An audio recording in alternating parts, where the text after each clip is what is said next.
Hi guys, welcome to my review of AEW Dynamite. It was a pretty good show. Not great, maybe not as good as last week, but they're on fire in general at the minute, coming with all the fans back. Like, so much is happening. So many developments still on the show, even though it wasn't an all-timer. There was a really good main event and a really good opener, so yeah, it was bookended well. But yeah, these reviews, I should just mention quickly, I'm going to be doing video reviews of AEW every week, every Thursday. As well, if you missed it, I'm doing reviews on my blog for NXT every Wednesday, so yeah, these will become weekly things. Just to explain how I'm going to sort of analyse them, I do like a grading system. Again, highly personal, but it's hopefully give you a sort of idea of what is good and what's bad. And yeah, I hope you enjoy this, and let's get right into it. So the first match of the night was Chris Jericho versus Shawn Spears in the first Labour of Jericho match, where Shawn Spears could use a chair and Chris Jericho couldn't. MJF came out on commentary to support Shawn Spears and to degrade Jericho and the people of Dallas, Texas, which was hilarious, of course. And yeah, match started pretty quickly. Jericho did his camera spot that he likes to do sometimes, which is quite funny. They worked around the chair pretty well, which I was impressed by. I like sort of gimmick matches where they don't use too much of the same gimmicks, like ladder matches where they just use one ladder and so on. Just sort of they work around that. It just shows a bit more psychology, I think. The only thing with this match that bugged me was Jericho not selling his injured arm. That Shawn Spears wrapped the chair around when he had his arm around the post when it was already injured, so you'd think he would be pretty debilitated by it, but he didn't really sell it too much. But otherwise it was good. Towards the end of the match, Tully tried to get involved, but then Sammy Guevara came down to help Jericho, but that distracted him enough for Shawn Spears to hit his finisher, the C4 on Jericho, but he kicked out. He went for another one off the top rope, but Jericho slipped out and gave the Judas effect. And yeah, that was it. The match was it was really quite good, open to the show. It was fast paced. Post-match though was even better, because MJF said in the following 4 Labours of Jericho out of the 5, he can't receive any more outside help. So if he does, then the deal's off. And he announced his next opponent would be Nick Gage, deathmatch legend and overall very scary man. He's not actually signed with AEW. They've obviously brought him in to have this really scary no DQ match with Chris Jericho next week, and yeah, that should be really exciting. And the reveal was a lot of fun too. So overall, the segment was pretty excellent start to the show, really, because not only the match was good, but the reveal afterwards was also shocking, and just honestly quite inspired by AEW to think of that in terms of punishing Jericho. So yeah, it was really good. So next we had a little promo from TNT champion Miro, just challenging someone to a match in a couple of weeks, just being all scary and foreboding as usual. And yeah, the next match we had was Luke Gallows of the Elite versus the Elite Hunter Frankie Kazarian. Yeah, the match sort of centred around Carl Anderson on the outside being a nuisance, whilst Frankie Kazarian was obviously trying to face Luke Gallows in the ring. But yeah, it turned out to be too much for him to overcome. Despite Frankie Kazarian doing a lot of his offense and stuff, Gallows got back on top. Anderson distracted Kazarian, and Gallows hit his finisher quite quickly as well. It wasn't a long match at all, which was quite shocking, because it seemed though that Frankie was going to go through all of the Elite, starting with Gallows and then work his way up to challenging Kenny Omega. But they've beat him in the first hurdle, which I can only assume is to try and imply that Frankie needs help. He needs help with dealing with the Elite, so they're trying to show that, other than just outright sort of killing his momentum. It was not, I don't think it was the right result, but we'll see where it goes, I guess. After the match, Kenny Omega and Doc Gallows, beg your pardon, Don Callis, of course, came out and started beating down Kazarian more. Obviously, Don Callis didn't, but the rest of the Elite did. And Kenny Omega said to Kazarian, the hunter has become the hunted, very cute. And then Hangman comes out to stop them beating down Kaz, who then gets overpowered until the Dark Order come out and make the save for Hangman, and Kenny flees. And it's all setting up their big 5-on-5 tag match next week. And it was the match itself wasn't anything special, it was good enough, but the post-match is just getting you more excited for that big main event match next week, which should be fantastic between the Dark Order and the Elite. And we'll see how that goes. Team Taz had a little insert promo saying they're going to have a celebration for Ricky Starks next week for winning the FTW Championship from Brian Cage, which Brian Cage responded to, said he'll be there for the celebrations, and I'm sure that will go nice and peacefully. But the next match was Utah Wheeler, obviously the protege of Orange Cassidy, and Chuck Taylor of the Best Friends, versus Darby Allin, who is still bandaged up from his brutal coffin match last week with Ethan Page. The match was pretty quick. A lot of counter exchanges that were really good. Wheeler Utah's submission game in particular was very adept. And it was just a nice fast-paced match, and there was a little funny spot with Orange Cassidy and Sting exchanging the sort of Orange Cassidy feigned shin kicks, and it almost actually cost Darby Allin the win because it distracted them and Wheeler almost rolled him up, but Darby recovered and hit the coffin drop. And after the match, Orange Cassidy is checking on Utah when the Blade, who he's facing later in the night, blindsides him with brass knuckles. The match was really good for how short it was, and of course just the funny spot with stinging Orange was the highlight, but afterwards as well, just sort of fervouring, bringing it back down to earth as well, with Orange saying he's got a fight later I should say in the night against the Blade. It was just a very good little segment all in all.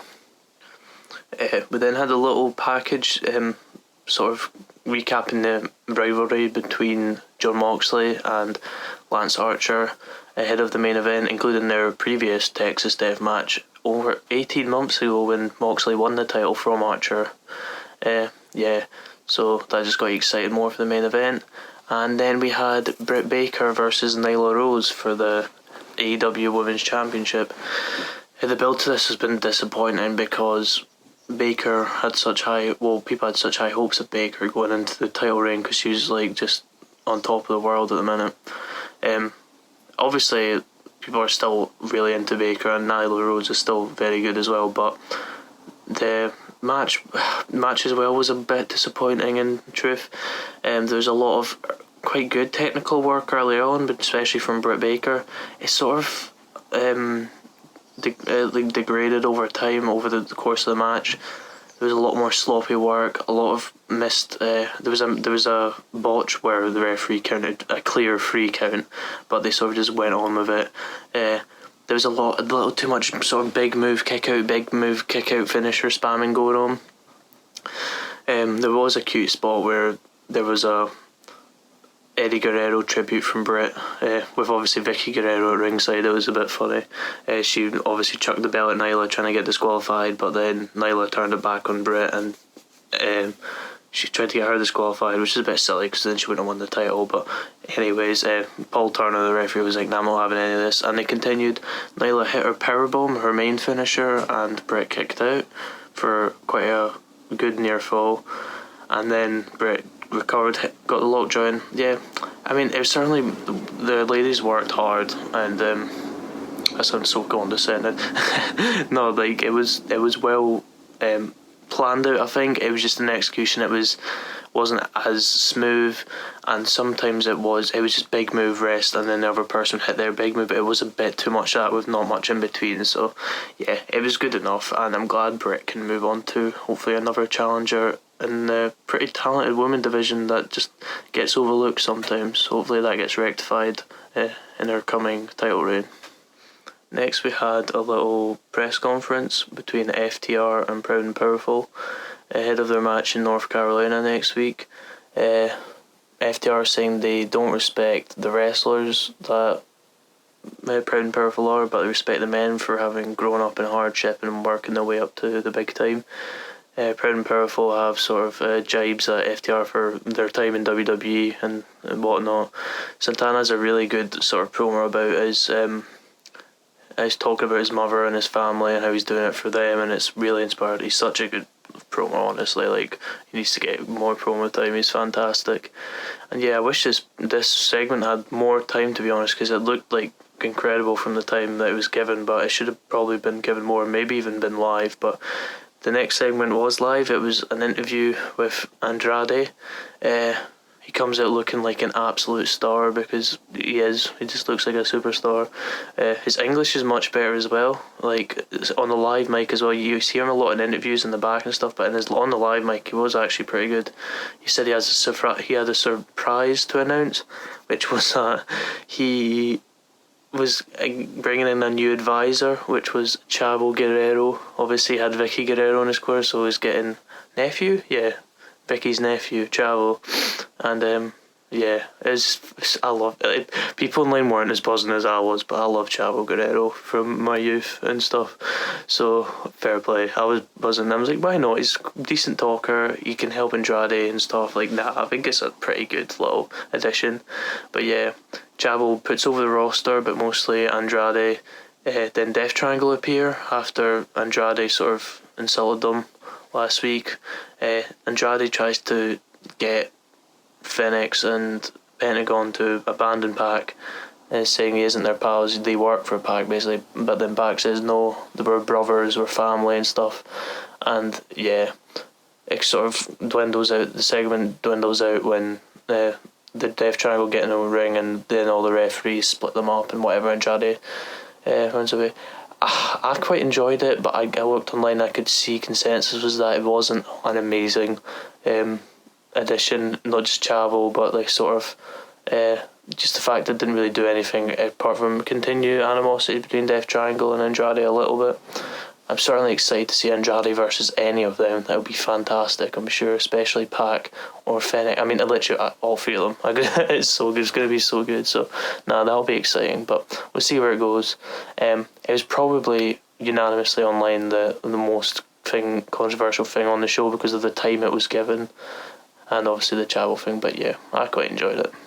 So there was a sort of string of little segments after the break, first of which was recapping how the Hardy family office were beating up Marco Stunt of the Jurassic Express, which made Christian layer a match for the Hardy family office versus himself, Jungle Boy and Luchasaurus in a 3v3, I think next week. Yeah, it was either next week or the week after, so that should be a little fun match.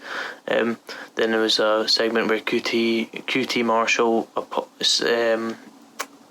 demands an apology from Tony Schiavone next week, even though he poured a protein shake on Tony Schiavone last week. I can't really remember. It wasn't very memorable.